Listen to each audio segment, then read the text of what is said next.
This channel does not promote any violent, harmful, or illegal activities. All content provided by this channel is meant for an educational purpose only.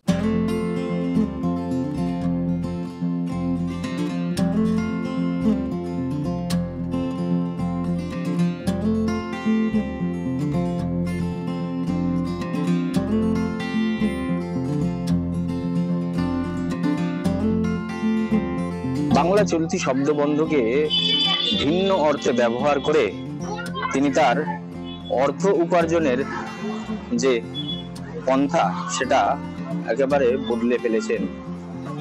ঋষার হরিসভার Kalipada Dutta.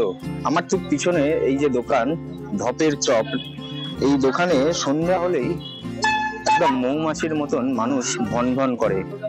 তার কারণ তার এই যে দোকান, এই দোকানের যে খাবার রয়েছে সেই সব খাবারের ভিন্ন ভিন্ন নাম রয়েছে, যেমন ঢপের চপ, পাতেলা ফুরুলি, ঝুলন্ত বেগুনি, ডুবন্ত আলু বড়া।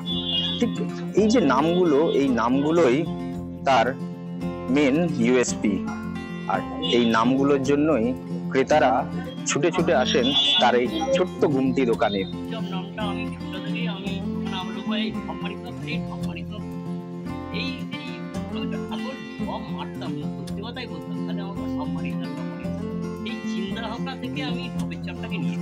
মানে লোকে কি আপনাকে বলতো যে ঢপ দিতেন?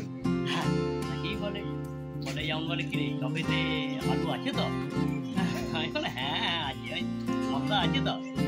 যেটা খেয়ে পরিচয় হবে, এটা খেয়ে পরিচয় হবে।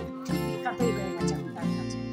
যাকে বলবে কোন জায়গায় আছে, সে বলে আমি ঢপের দোকানের সামনে আছি।